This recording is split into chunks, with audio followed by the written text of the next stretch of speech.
Hello students, welcome to BTech first year physics course.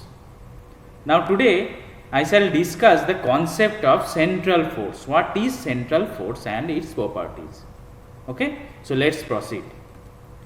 Suppose you have a force and that is actually applied on this particle of mass m. Now if this force is towards or away from a fixed point, that is O here, and this point is actually called the center of force. So that type of force we can call as central force, and it will have another property, that is that the magnitude depends only on the distance r from O. So we can write that force is something like this. So Fr is a term which is dependent on r, and r1 is the unit vector along this direction, and which is r vector divided by the magnitude of r, right. Now if this Fr is negative, then we will tell this is attractive central force, and if Fr is greater than 0 means positive, then it is repulsive in nature. So this type of force is called central force or central force field. Okay. So now let's see different properties of this central force. So first property is the path or orbit of the particle must be in a plane curve. Okay. So we will see all those properties, and means calculation of all those properties, how we are telling this, why we are telling this, that we will prove here. Okay.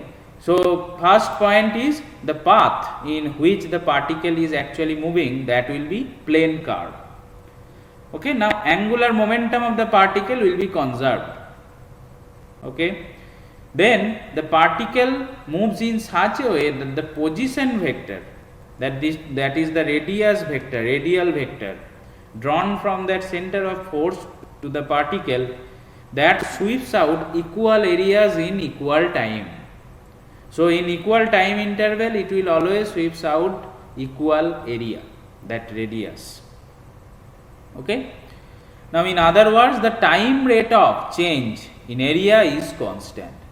So this is called the law of areas. Okay. Now in this case we have to see what is the equation of motion.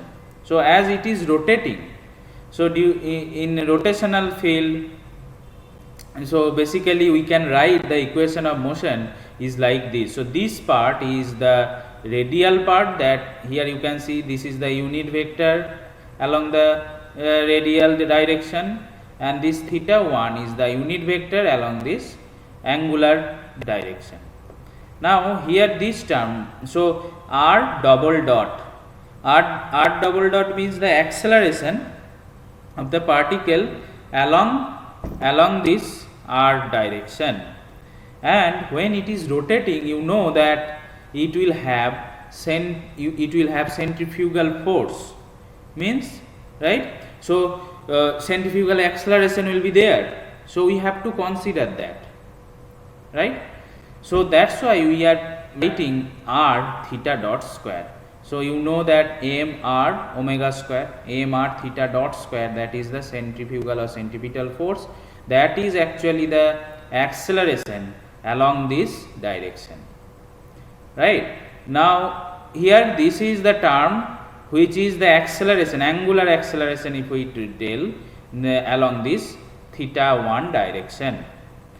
Okay. Now component wise if we write, so here we have only this term, this is the force, central force, which is actually applied on that particle, and the direction of central force is along the radial direction, you know. So that's why this m r double dot minus r theta dot square equal to Fr, right, and this term m into r theta double dot plus 2 r dot theta dot, that will be 0. Okay. Now we will use these equations later on to understand these three properties. So let's see. So let's understand why we are telling that the path or orbit of the particle in central force field will be plane curve. So we know that you are a central force is applied along the radial direction. Now if we do r cross f, that will be 0, right, because this is r1, so in here this is r, right, so this is basically r1. Okay, so r1 cross r1 is 0, right, here you can see that. Now this f is like this, so r cross dv dt, that will also be 0 from here. Now d dt r cross v, that will be 0, so we can write r cross v equal to h. So what does this mean? So v is the tangential velocity and r is the radial direction, radial vector.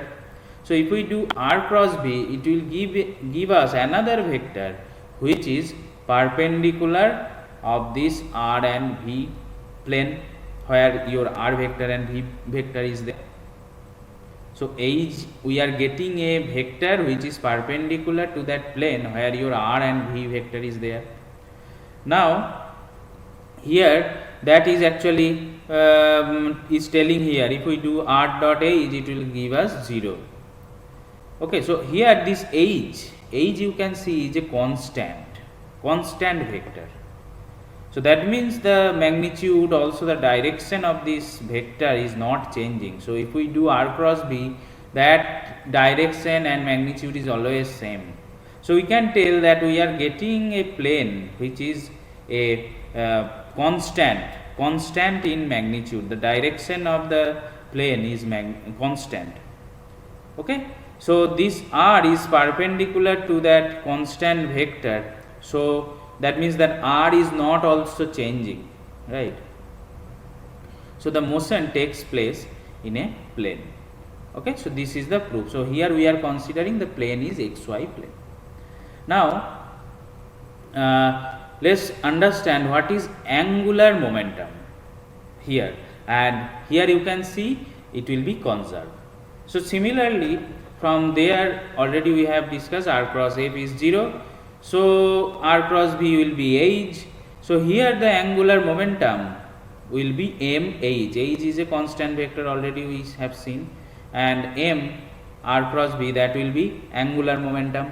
That is, so right side is constant. So that's why you can tell the angular momentum is here is constant. It is conserved here. Okay. So here angular momentum is constant in magnitude and direction, that we have seen in the last slide also. Now the third point is that the area swept out by this radial vector in equal time will be equal.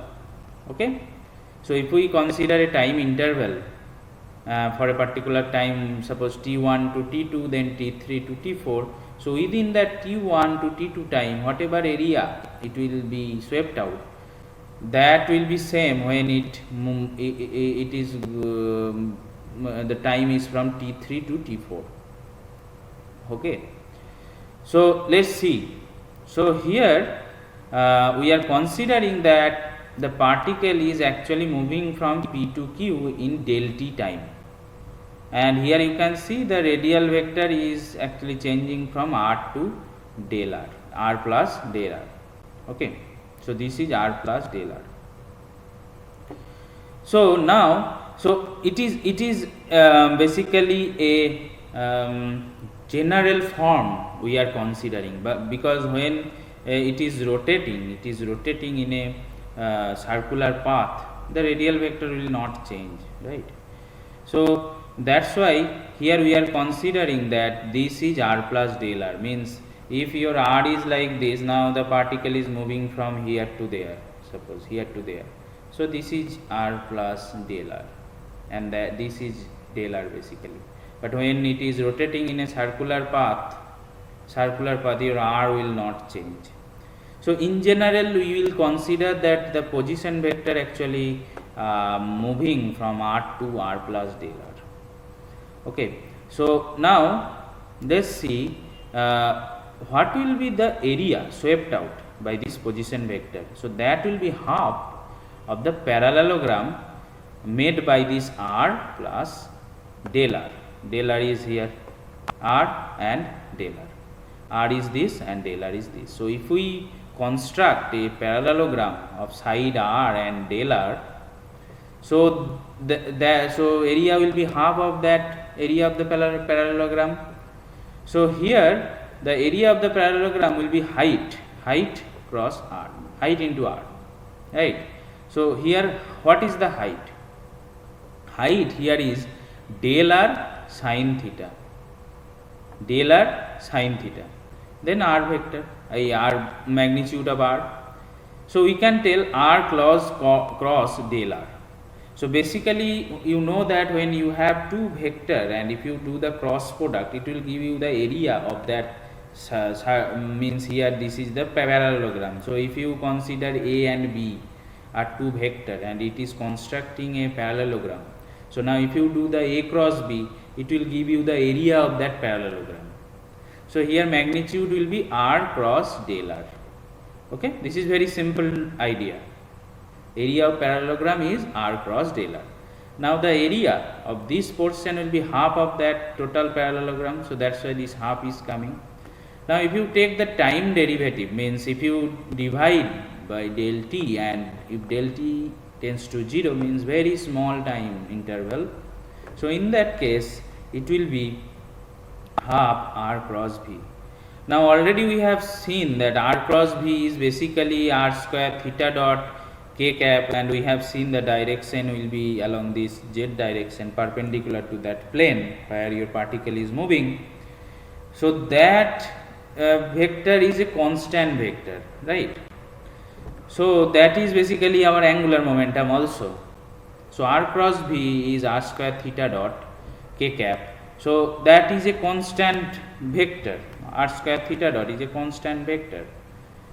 So this aerial velocity basically, that is constant vector here, right? So this is the proof of that the aerial velocity is constant, means in any time interval the area swept out by the radial vector radius will be same. Okay, so today I am ending here. See you in the next class.